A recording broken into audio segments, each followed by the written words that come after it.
UK में अपने आप को सेल्फ स्पॉन्सरशिप के लिए आपको कौन-कौन सी 3 ऐसी चीज़ें हैं जो कि आप फुलफिल कर लें तो आप अपने आप को सेल्फ स्पॉन्सर कर सकते हैं अपने ही बिज़नेस में। If you don't know me, my name is Usman Chaudhry, I am a immigration lawyer based in UK. Now self sponsorship के बारे में बात करते हैं तो बेसिकली ये ऐसी स्ट्रैटेजी है जिसके तहत कि आप एज़ अ एंटरप्रेन्योर अगर कोई बिज़नेस सेटअप करने में कामयाब हो जाते हैं और उस बिज़नेस को स्पॉन्सरशिप लाइसेंस ले लेते हैं उसका, तो आप अपने आप को भी या किसी को भी अपने बिज़नेस में स्पॉन्सर कर सकते हैं और उनको स्पॉन्सरशिप पे जॉब दे सकते हैं। तो एसेंशियली होम ऑफिस इसकी असेसमेंट करता है 3 पार्ट्स में। सबसे पहले तो ये कि क्या ये बिज़नेस जेन्युइन है? क्या ये कोई ऐसा बिज़नेस तो नहीं है जिसको आपने सिर्फ़ बुक्स में घड़ा है कि आपको इमिग्रेशन आपकी हो सके सिर्फ़। तो बिज़नेस की जेन्युइननेस, उसकी इफेक्टिवनेस, उसकी वायबिलिटी, उसकी ऑथेंटिसिटी जो है वो होम ऑफिस असेस करता है और होम ऑफिस के पास डिफरेंट मैकेनिज्म है since they are doing it day in day out. तो केस वर्कर्स को और होम ऑफिस को असेस हो जाता है डॉक्यूमेंट्स देखकर, बिजनेस के पेपर वर्क देख कर के क्या ये बिजनेस वाकई जेन्युइन है या नहीं है।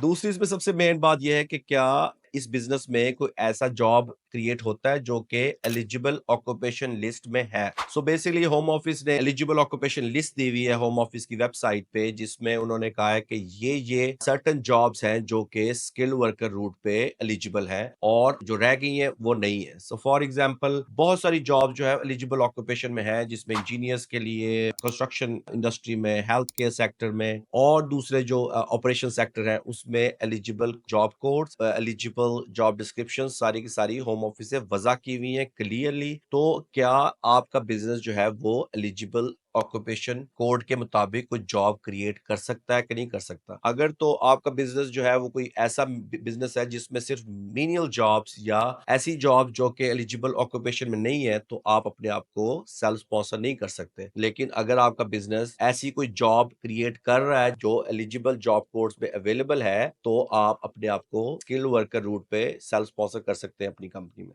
और थर्ड चीज इसमें आती है financial viability. There is no such requirement कि आपको मिनिमम या मैक्सिमम कितना रेवेन्यू शो करना है या कितनी आपने इन्वेस्टमेंट करनी है, लेकिन वो जो रीजनेबल अमाउंट ऑफ इन्वेस्टमेंट हो और रीजनेबल अमाउंट ऑफ रेवेन्यू हो, तो आप जो है वो सक्सेसफुली सेल्फ स्पॉन्सरशिप कर सकते हैं।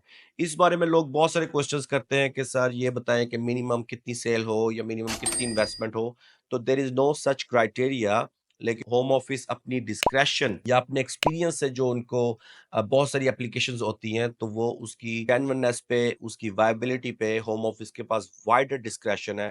होम ऑफिस चाहे तो 50,000 पर ईयर वाली कंपनी को भी लाइसेंस दे सकता है और होम ऑफिस चाहे तो 2 लाख वाली कंपनी को भी रिजेक्ट कर सकता है। It's all about different businesses के, डिफरेंट बिजनेसेस में डिफरेंट एस्पेक्ट की इन्वेस्टमेंट चाहिए, डिफरेंट एस्पेक्ट के रेवेन्यूज चाहिए। सो फॉर एग्जांपल अगर तो ई कॉमर्स बिजनेस है जिसमें प्रॉफिट मार्जिन बहुत कम है, तो उनकी जो बहुत सारी सेल भी, उनके प्रॉफिट मार्जिन जो है वो इतने ज्यादा नहीं हो कि वो कोई एलिजिबल जॉब ऑक्यूपेशन को हायर कर सके। और इसी तरह अगर कोई आपका हाई स्ट्रीट बिजनेस है जिसमें फॉर एग्जांपल आपकी एक बुक कीपिंग की शॉप है, तो एसेंशियली आपको एक बुक कीपर तो चाहिए है उस बिजनेस को रन करने के लिए। There are wide variety of description available for home office. तो ऐसा नहीं है कि उसमें जो है आपकी सर्टन लेवल ऑफ रेवेन्यू जो है वो important. So successful self sponsorship के लिए कुछ बिजनेसेस जो है वो आइडियल तस्वर किए जाते हैं, जैसे कि कंसल्टिंग सर्विसेज है फॉर एग्जांपल, जैसे प्रोफेशनल सर्विसेज है जिसमें आईटी की सर्विसेज, अकाउंटिंग की सर्विसेज या आफ्टर सेल सर्विसेज, इस तरह की जो सर्विसेज इंडस्ट्रीज है उनका सेल्फ स्पॉन्सरशिप करना निस्बतन आसान होता है। इसी तरह जो टेक स्टार्टअप्स हैं फॉर एग्जांपल, जो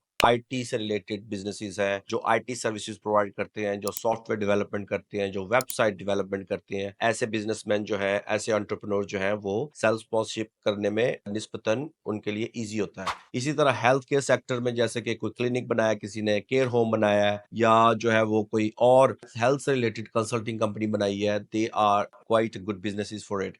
इसी तरह एजुकेशन सेक्टर है जिसमें कोई लैंग्वेज स्कूल्स हैं, एजुकेशन कंसल्टिंग्स हैं, और कोई क्रिएटिव इंडस्ट्री में अगर कोई मीडिया प्रोडक्शन या एडवर्टाइजिंग या ग्राफिक डिजाइनिंग या इस टाइप की इंडस्ट्रीज जो है, they are good businesses for self sponsorship strategy. I hope that helps. If you have a question, please leave a comment and we will love to get back to you.